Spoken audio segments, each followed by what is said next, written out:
Hey everyone, welcome to our online service. We're glad you're here and we hope that you had a great week. Well, welcome. Thanks for joining us as we continue today in our series, In God We Trust. It was great having Pastor Dave Nelson with us last week. Pastor Dave from K2, the church, came up and shared his message on basically giving everything up for God, dying to live. And it's always glad to have people up that we partner with in ministry and have them be able to share the word with you guys. But today we continue in our series. And as we look at this idea of, do we trust God? When it really comes down to it with our finances, do we really trust Him? We put it on our money that we do, that we kind of use that as a motto for our country. But probably this is the toughest area in our lives in this country to trust God. It's one of the most obvious areas where we struggle in. And so we're looking at, through this series, 4 different attitudes that God tells us to have about money. So as we continue, today I want to talk about stewardship. We're going to look at this idea that God calls us to be stewards. We've talked about how we're called to be content with our finances. We've talked about how we are called to worship God in our finances. We can't worship God and money. We worship God, and we're called to have an attitude of worship towards Him when in regards to money. And today we're going to talk about this idea of stewardship. What does it mean to be a steward? We've all heard stories of embezzlement. Bernie Madoff being probably one of the most famous stories of embezzlement in recent history.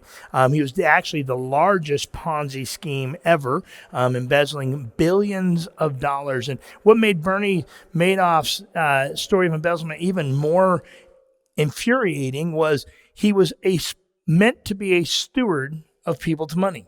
He was putting it out that he was stewarding their money, that he was using their money to invest and to make money, to make their kingdom grow, right? To benefit them. They were trusting them with his money, and yet we find out that he was actually embezzling from many people up to the point of embezzling billions of dollars, squandering their money for his purposes. And I think whenever we hear stories of embezzlement, it angers us, right? To know that someone is out there using money that was meant for something else for their purposes. We've all heard stories of people who their retirement was completely squandered by someone from their company who embezzled the money. They worked 30, 40 years to hopefully get a retirement and then find out that there's nothing there. And that just makes us angry to know that. And yet, I want to throw a suggestion out today, one that might not set well with you, with us. I know it doesn't set well with me, but the more I thought about this idea of embezzlement, the more I think we at least have to ask the question. When we are not stewarding God's money the way we are called to, are we guilty of embezzling from God? Are we guilty of using the funds that are God's for our own purposes, not having the right mindset and attitude that it's His in the first place, but instead saying, hey, I'm going to use this for my purposes without consulting Him? If we're a Christian, if we're a Christ-following believer, we believe the Word of God, we hold to the idea that everything is God's, that it's all His. I use the reference of Matthew 25, verse 14, because that is the story of the parable of the talents. You may remember in the parable of the talents, Jesus talks about there's a master, and he goes away. And when he goes away, he puts his servants as stewards over his funds. And he asks them to use that, to invest it, to grow his kingdom. Right? And remember, if in the parable, which we've looked at a couple times in the last few weeks, in the parable, 2 of the servants invest that money well. They steward the money to his liking, and he's very pleased with them. One of them says, no, I'm not going to do it. I'm going to do what I want to do with the money. And he doesn't steward it, and the master is not pleased with him. But the whole premise of that parable is built on verse 14. It's important for us to understand verse 14 to understand the rest of the passage. So let's look at Matthew 25, verse 14. It says, "For it will be like a man," when he says "for it," meaning the kingdom. Jesus is giving a bunch of different parables in this passage here. And so he keeps referring to the kingdom. He's saying, so we could say, "For the kingdom of God would be like a man going on a journey who called his servants and entrusted to them his property." See, it's important to understand this from the very beginning. He's saying that heaven, the kingdom of God, everything under God's rule, is like a man, meaning Jesus, going away and entrusting to his people, his servants, us, his property. See, it's not ours. And that's the premise we have to begin to understand if we're going to utilize money the way God calls us to utilize it. If we're going to see money the way we're called to see it, if we're going to be good servants of the master, we have to start with this premise that he has entrusted us with his property while he's gone. But it's his. See, God is clear that everything is his, and he gives it to us to steward. And see, when we change our mindset, when we begin to have that mindset, this mindset that it's all God's, it completely changes the way we see giving. It completely changes the way we see generosity, changes the way we see God calling us to give. Right? When we see it as ours, when we see the money that we have as ours, what's the mindset we get in our head? We get this mindset that, man, God is so harsh, right? God is harsh. He keeps wanting my money, right? And even when we do give to God, we kind of give it like this, right? We're holding on like this, and then we just kind of go, okay, God, I get it. You're God, and I need to kind of make you first. So I'm going to give you something. I'm going to show some generosity. Right? And maybe we even do that with an okay attitude, an okay heart, but we're still kind of looking at it as like, I'm giving you what's mine, right? And we hold on to it like this. But when we understand it as God's, when we say this is God's, it's his, well, that changes the whole thing, right? Because now we know we can't hold it like this. That's the wrong posture. We hold it like this.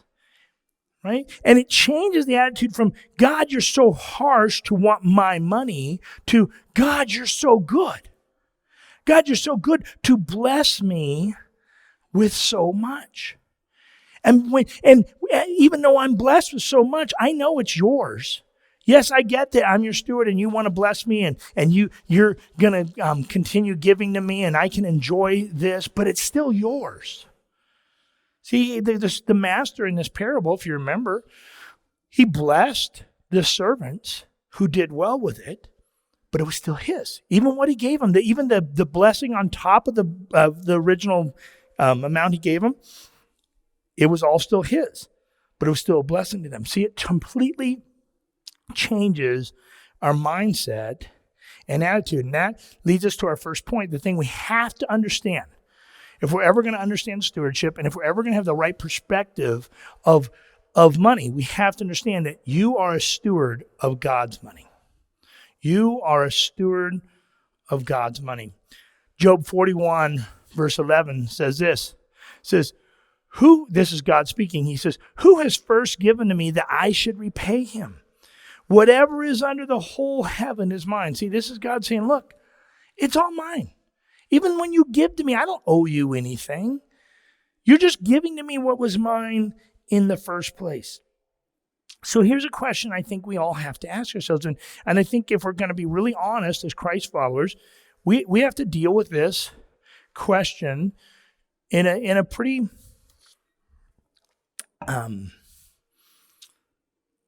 straightforward way. You know, we really need to examine ourselves in the mirror on this one.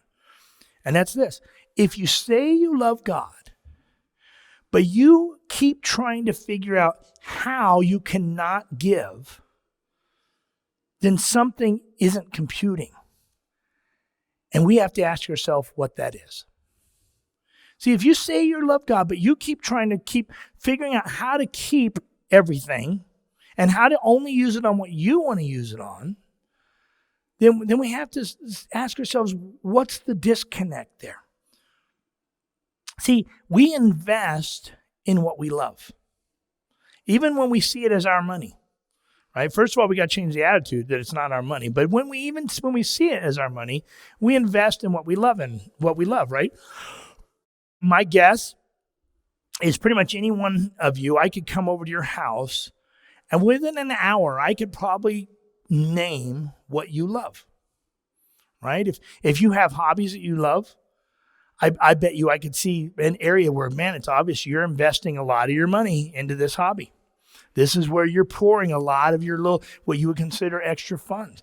Maybe you have kids and you love them. My guess is I would go in and I would see your kids have way more toys than they actually need. Why? Because you love them and you're just trying to invest in them. And even if you kind of even know that's probably not the right investment for them, it's not what's best for them, you just want to do it, right?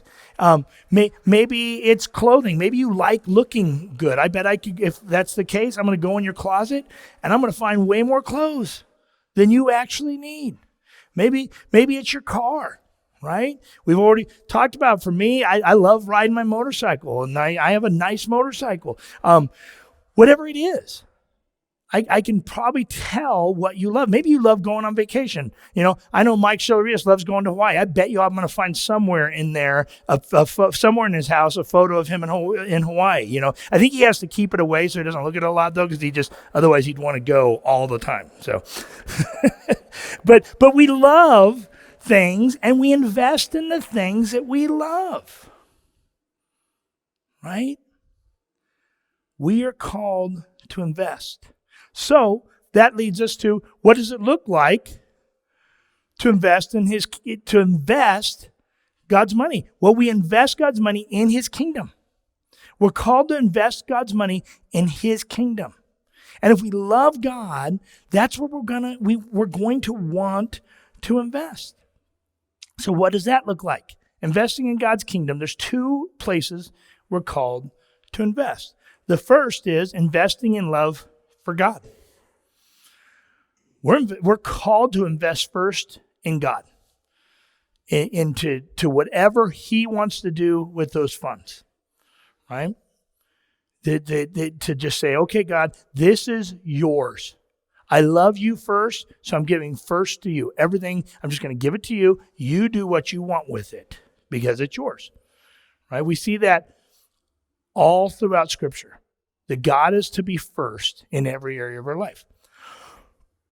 We see it in Exodus chapter 20, verse 3, the very first commandment, right? The 10 Commandments. You shall have no other gods before me, meaning that nothing else comes before me. It's the first commandment because it's extremely important. It's so important that Jesus kind of reiterated it in a even more robust way in Matthew chapter 22, verse 37. He says this, right? When he's asked, what's the greatest commandment? He says, you shall love the Lord your God with all your heart, with all your soul, and all your mind. See, if God is first and there is no other God before him, then that basically means that we would love him with everything.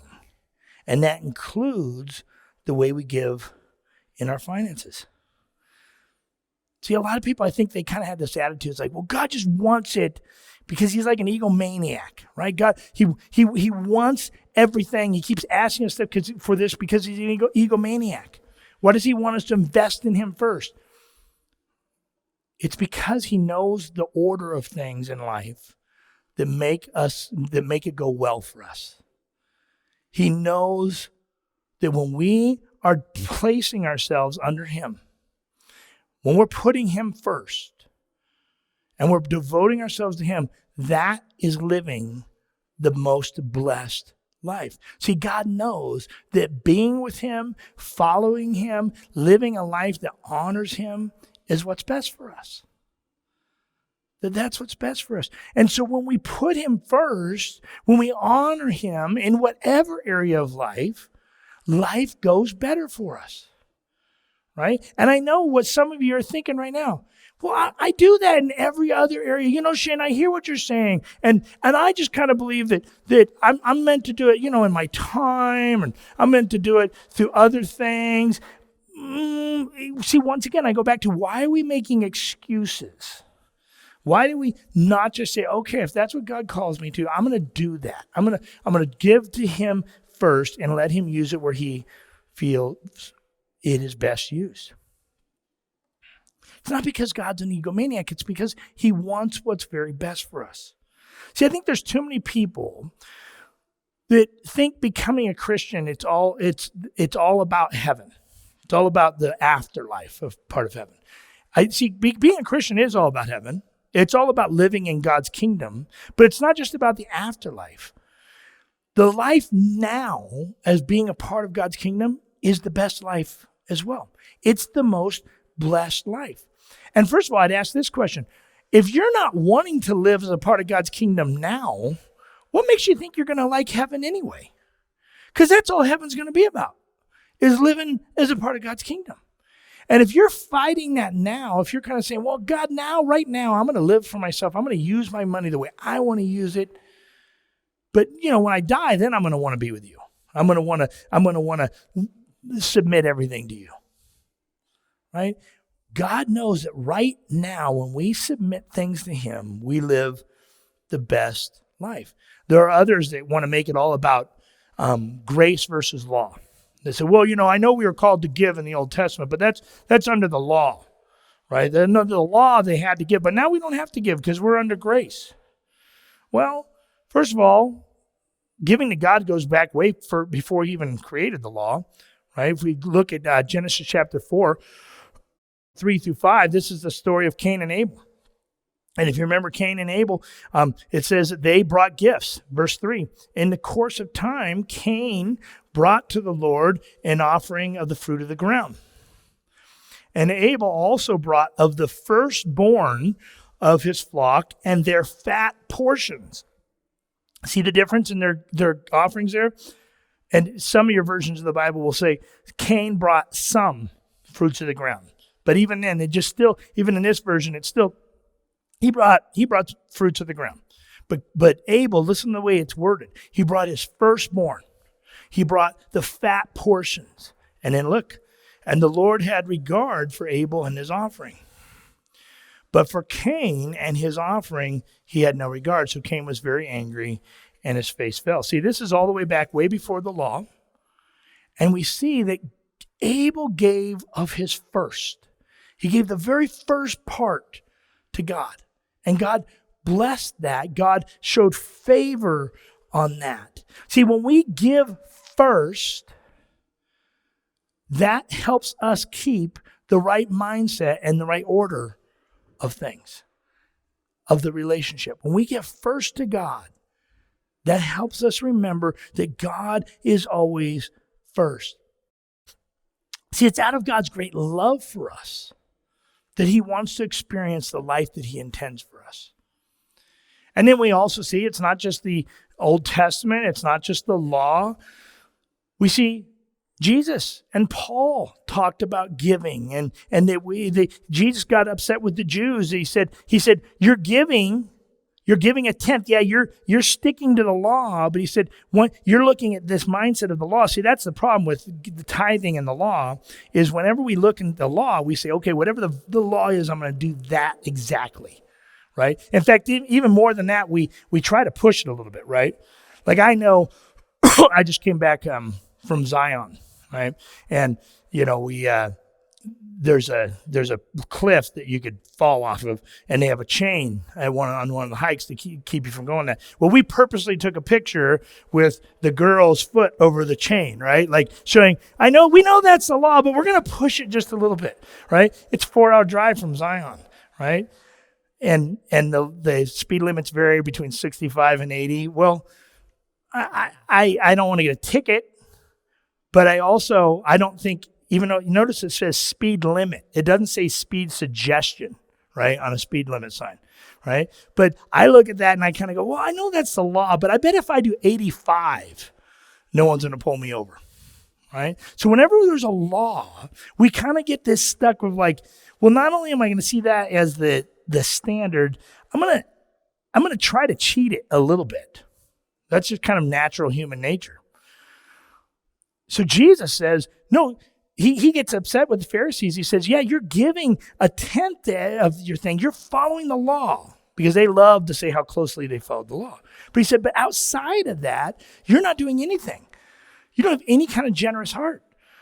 And so, yeah, we don't want to focus on a tithe as the law. But that's not the point. The point of it is the reason God made the law is he knows what's best for us. And the whole point when God made the law of the tithe was to say, I know when you put me first in every area of life, your life goes better. So it's not about the law. It's about understanding that we want to submit our life to God.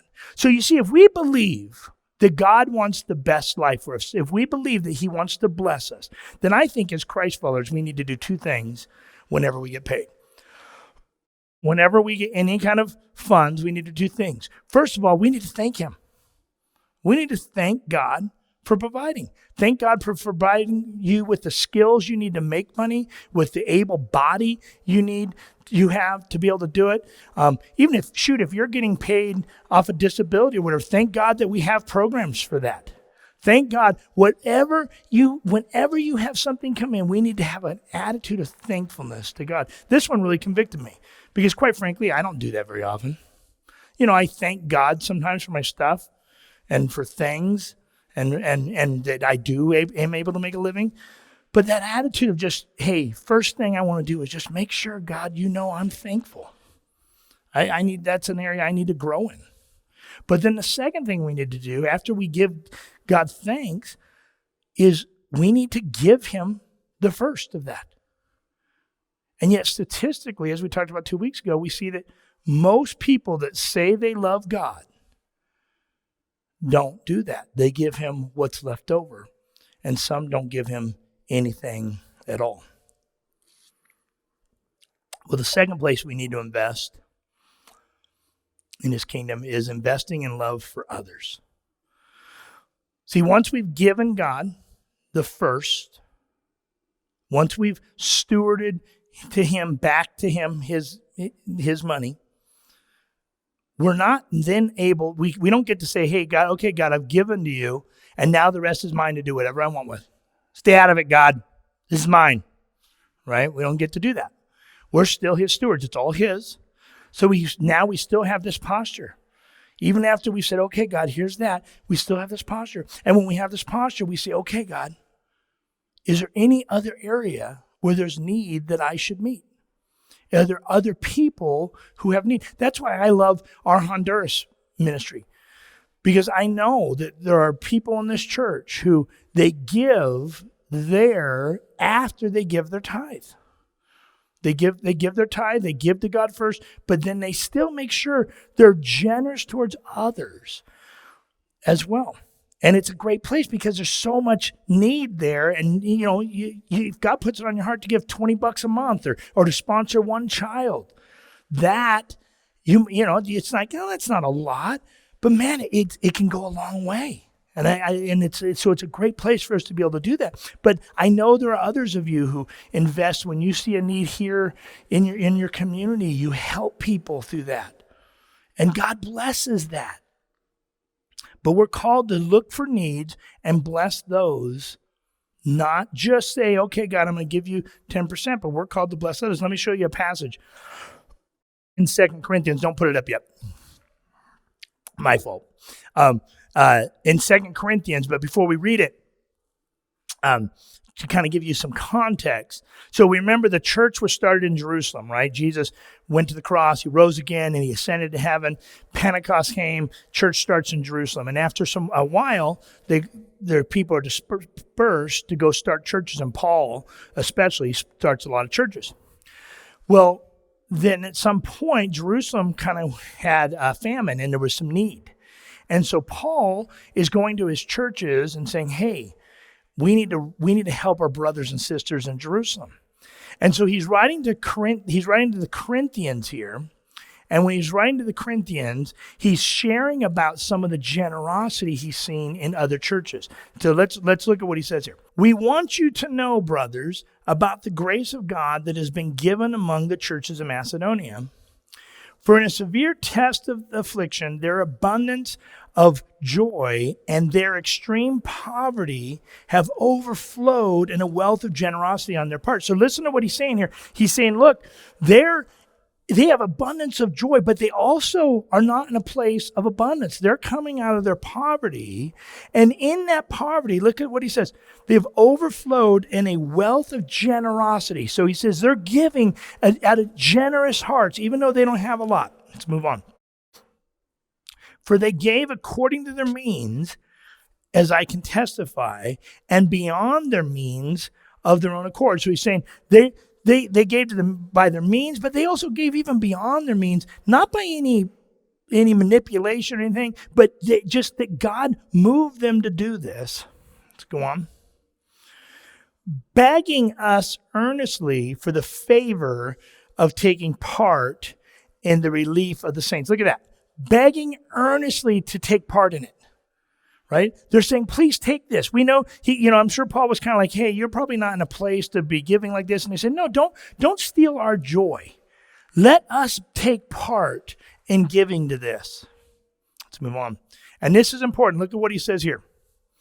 And this, not as we expected, but they gave themselves first to the Lord and then by the will of God to us. Now, see what he's saying there? He says they gave generously after they first gave their tithes. First, they gave to the Lord, and then they gave to the need that they saw. It wasn't like, hey, there's a need, we're just going to give everything to that. No, they said, first we give to the Lord, and then we give to the need. Now, they entrusting to the elders or whatever. The elders might have given some of from the offerings, the tithes as well. But first, they said, okay, God, whatever you want to do with what we have, and then we're also going to give to a need. That's really important for us to see. See, the Bible talks about tithes and offerings. We give first to God, and then offerings of generosity. Giving to God, here's one thing we have to understand. Giving to God is faithfulness. Giving to needs above that is generosity for the Christ follower.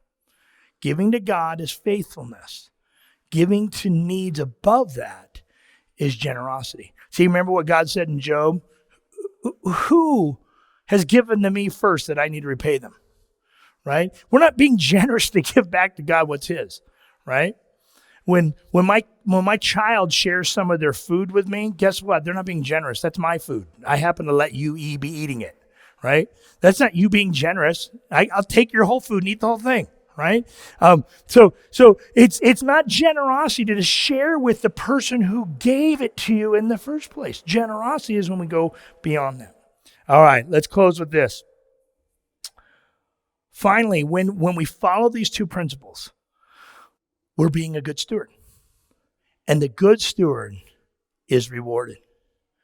Now, this shouldn't be why we give. We shouldn't be giving to get from God. It doesn't work that way. We have the wrong mindset when we do that.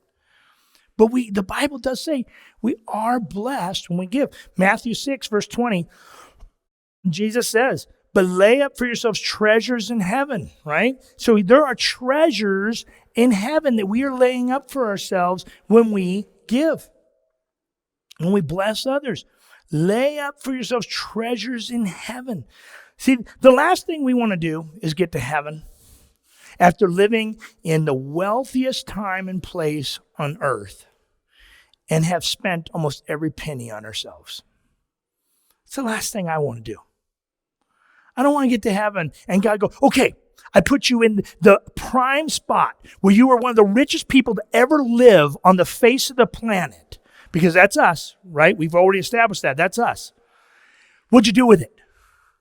And I get there and I go, well, like every other week, I gave like $20 to something.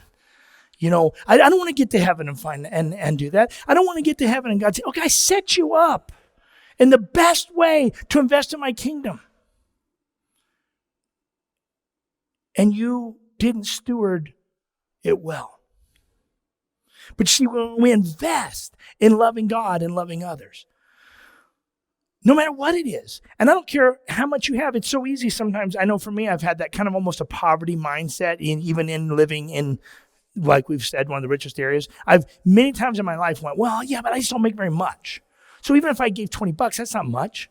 There's other people that are going to give 200, so what's my 20? But you see, when you give it to God, that's not the point. God will do so much with it. And you just think, well, I had this mind, God put it on my heart to give $20. But God will use that and bless. And those are treasures that we are laying up for eternity. Look at 1 Timothy chapter 6, 18 and 19. Look what Paul says to Timothy. They are to do good and to be, he's giving Timothy instruction on how to instruct the church. They are to do good and to be rich in good works, to be generous and ready to share.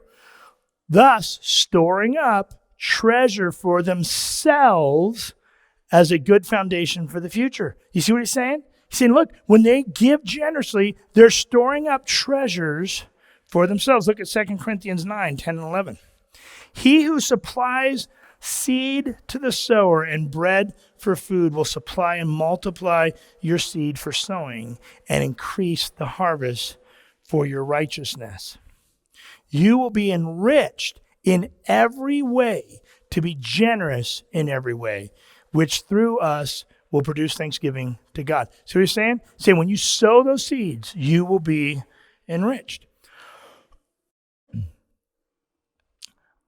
I don't want to have no treasure in heaven. I want to get to heaven and know that I am rich in treasure because I have richly blessed and given and been generous back to God what was his in the first place. I don't want God to say, I could have done so much more.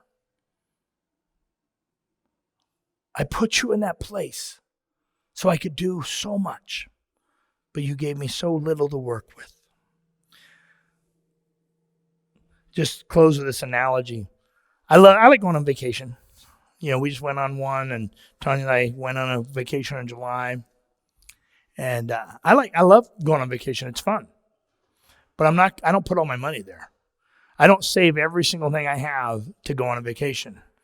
I buy nice things for my home. We buy good food for our home. We enjoy things around here. Why? Because no matter how long I go on vacation, I still come back here. This is my home. So I invest in my true home. Yeah, it's fun to go on vacation and it's fun to spend some money there. But most of my investment goes into where I live. This is not our home. This is a vacation. This is the short term. The long term is eternity with God. Are we investing there?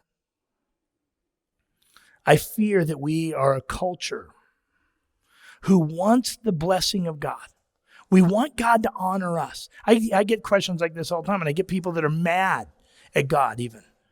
Well, I thought everything was going to work out, and God just kind of pulled the rug out from under me. If God knows, why does he not do these things for me? I feel like no matter what I do, God's not blessing it. And oftentimes one of the first things I ask is, are you tithing?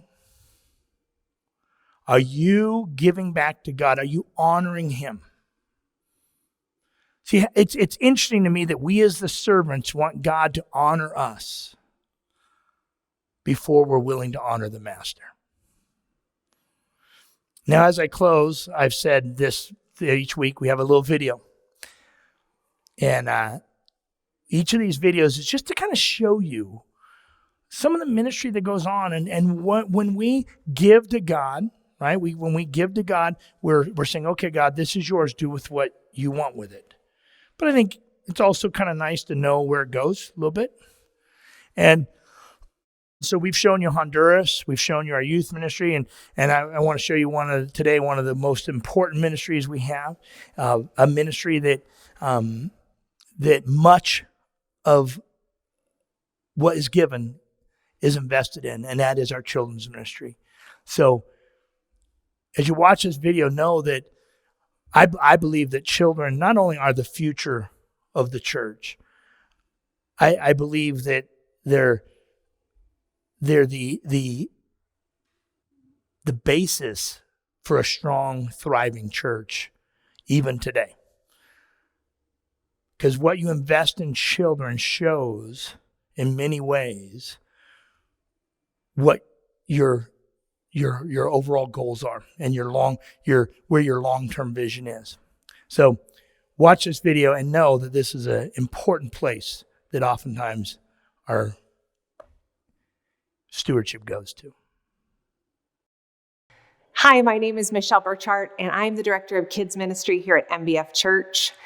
I would love for you guys to follow me, and I'll show you my office and what happens behind the scenes.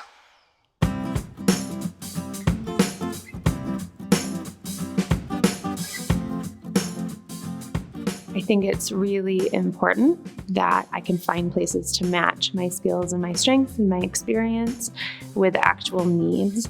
And it's really easy to do that in kids ministry. Kids come in and they feel like they can belong here, and they feel the love of Jesus and that they're accepted and acceptable so that they can meet with Jesus here. So many people come through back here, and the kids have relationships with each other, and the parents meet each other back here when they're waiting in line to check in. And it's just really neat to see the heartbeat in the church, and I think I see it back here a lot.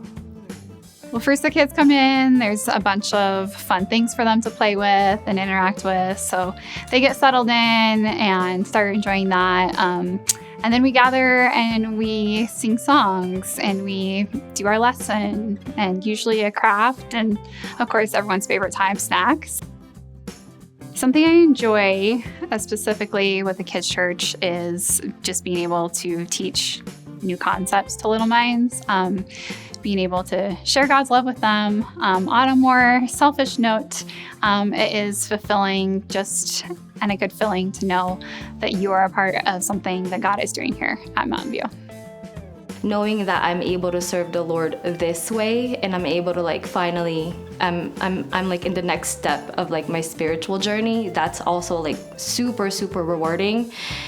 And just in a way of thinking about how, we all have a lot on our plates, right? And being able to come every Sunday and get up and just get here is already a lot. And I know for parents who have kids, that's a lot harder. So knowing that the parents are, serving and worshiping and leaving their kids here so that they can do that, I'm able to help them in that way and serve the Lord through that. That's a big part of why I'm happy that I get to do it. So a lot of people think that kids ministry is just Sunday mornings. Kids come in, get their name tags. We bring them back into their appropriate classrooms and teach them about Jesus and how he can be a part of their life during the week. But we do have so many more things. We have outreach opportunities, and we also have a summer event called Vacation Bible School. We refer to it as VBS, and it's a time where we transform the entire church into an awesome theme that the kids just love to be a part of.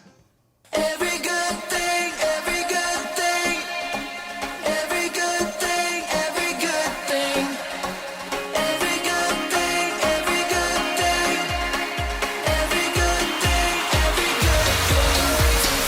every good thing, every heartbeat. I love VBS because I get to dress up and run around a room riling kids up, and then I am done afterwards and they go home to their parents. One of my favorite VBSs is when my brother Josh and I don't remember what characters we were, but we rubbed mud all over each other's faces and arms and legs, and we ran around with mud bodies. If you're interested in serving in VBS, there's lots of different options, from helping with snacks to little babies to big kids, and there's so many different ways to help with VBS. I think anybody can help. Well, I hope this video gives you a glimpse of what happens behind the closed doors of the kids ministry area. MBF Kids is a foundational ministry here at MBF Church, and we are always looking for people to join our team. So whether you have kids back here or you don't, pop your head in, come see what we're all about, and say hello. We'd love to make you part of our team.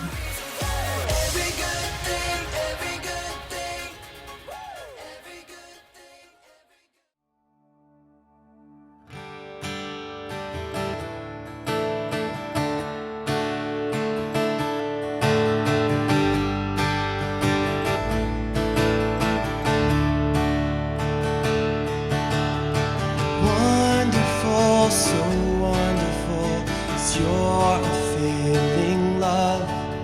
The cross has spoken mercy over me. No eye has seen, no ear has heard, no heart could fully know how glorious and beautiful you are. Beautiful one I love, beautiful one I adore, beautiful one my soul must sing. Powerful, so powerful, the glory fills the sky.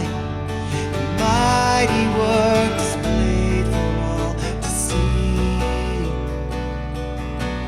The beauty of your majesty awakes my heart to sing. Marvelous and wonderful you are. Beautiful one I love, beautiful one I adore, beautiful one my soul must sing. Beautiful one I love, beautiful one I adore, beautiful one my soul must sing. Open my eyes to your wonders anew. You've captured my heart with this love, 'cause nothing on earth is as beautiful as you.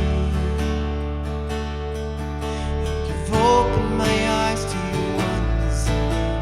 You've captured my heart with this love. Nothing on earth is as beautiful as you.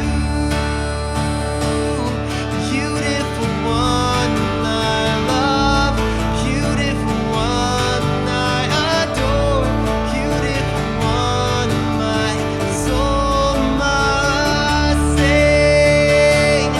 Beautiful one I love, beautiful one I adore, beautiful one my soul must sing.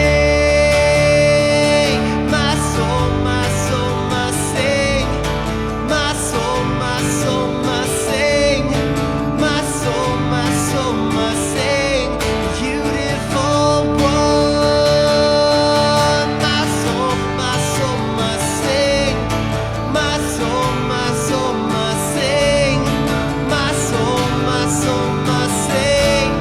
Beautiful one.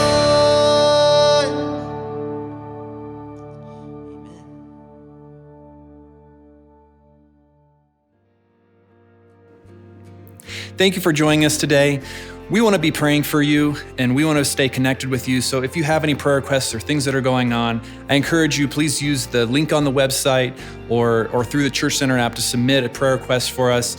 And we hope that you have a great week.